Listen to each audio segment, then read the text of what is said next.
Greetings, ladies and gentlemen. It's a Friday. Friday is a future day, perhaps a leadership day, perhaps a day, maybe just to think about the week and think about what you need to do better next week. And that makes it kind of a future day. Right now, we are in difficult and challenging times throughout the world, and who knows what the year is going to be like. In many cases, it has not been a good start. Well, what I would like to do today is just simply share a reminiscing time for a number of years ago. I happened to find this. I had it in my file, and it was a number of years ago, so with full attribution, that's the deal. But what it is about is simply, how was your day? And in that day, I had a great day, and I lost $20. Let me tell you why it was a good day, and why it was eventually, for me and for somebody else, a happy day when I lost $20. I'm Stan Houston. Just some interesting thoughts, maybe some random ideas, and perhaps some interesting things that you can learn. And that program begins right now.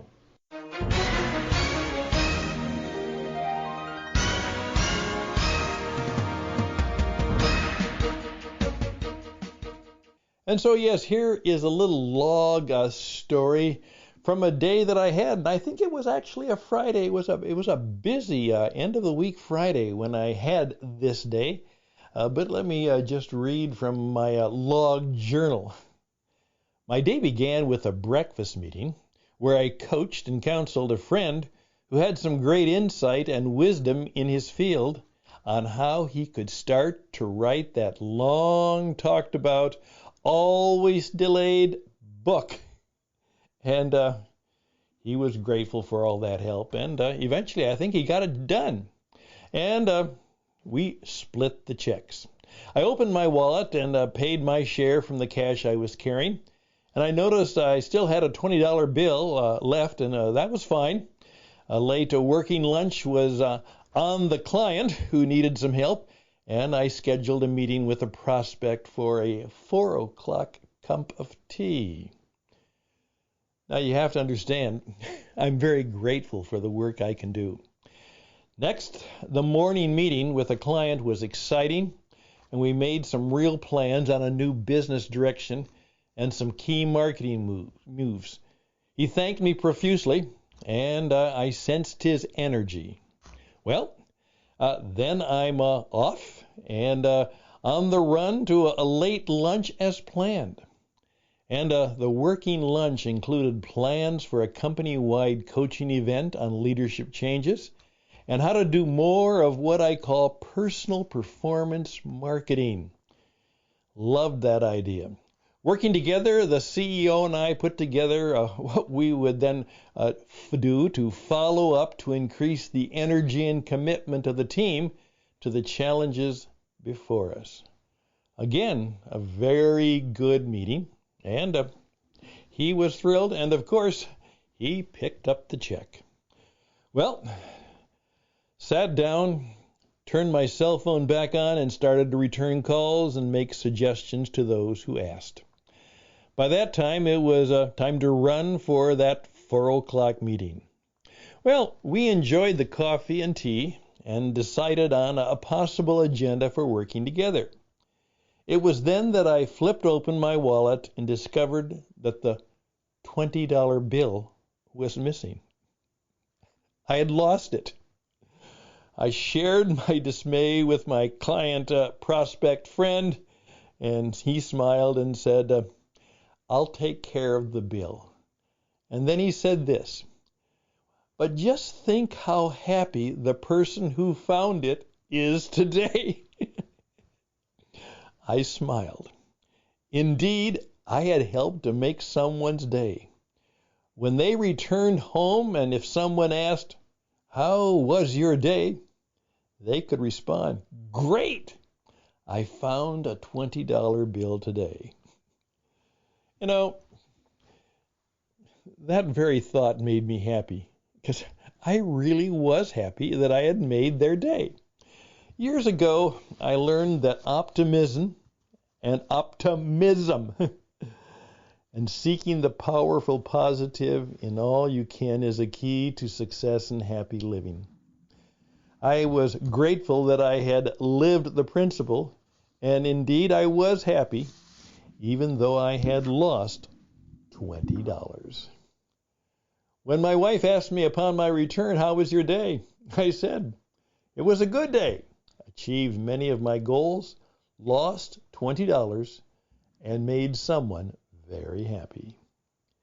And I really meant it. Well, there's my story for a Friday. Hopefully it's been helpful to you. And just think about that. Short time today. And give me a few moments and I'll be back.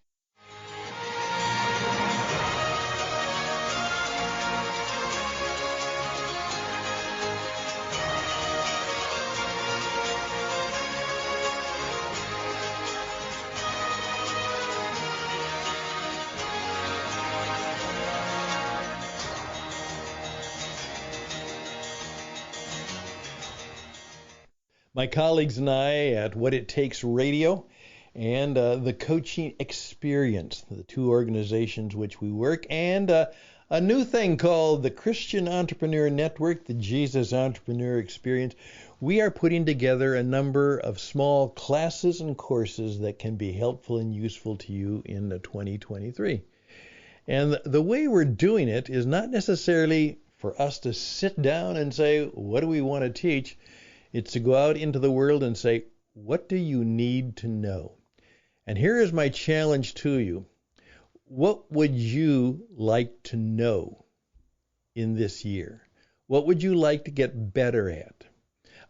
What would you like to know how to do in 2023? And then if you are a business leader and you have a team or some colleagues, let me ask you this question. What would you like them to be better at in 2023? You know, rather than the trainer taking something off their shelf, what specifically would you and your business and your organization say, we don't have a lot of money and we don't have an awful lot of time, but we do need to learn how to do something better. We need to be a little bit wiser, smarter, maybe even a little bit cleverer. I think there's a word like that. And be able to perform a little bit better at this. So if you would share that with me, I would be grateful because I think my worldwide team could probably help you. So just reach out to me at stanhouston@gmail.com, stanhouston@gmail.com. And we'll do all we can to help you. I was reminded this week, because I was aware of it, I knew of him some years ago, the great Brazilian, and I've done some work in Brazil, the great Brazilian soccer football player, Pelé, passed away and was certainly honored as the sports hero. And of course, the Brazilians love their football. One line is accredited to him. It said something like this: success isn't determined by how many times you win, but by how you play the next week after you lose. Success isn't determined by how many times you win, but by how you play the week after you lose. Just an idea for your thought and consideration. Hey, all the best and blessings to you. I wish you all the best. We'll be back perhaps on the weekend. Maybe we'll have something that is worthwhile this weekend. And then we'll be back next week. Let's look forward to that. Again, many blessings. Stay safe. Do that the best you can. Walk tall. Seek to be an influence for good. Do the work and do the worship that is required of you to make it a good weekend for yourself and others. Bye for now.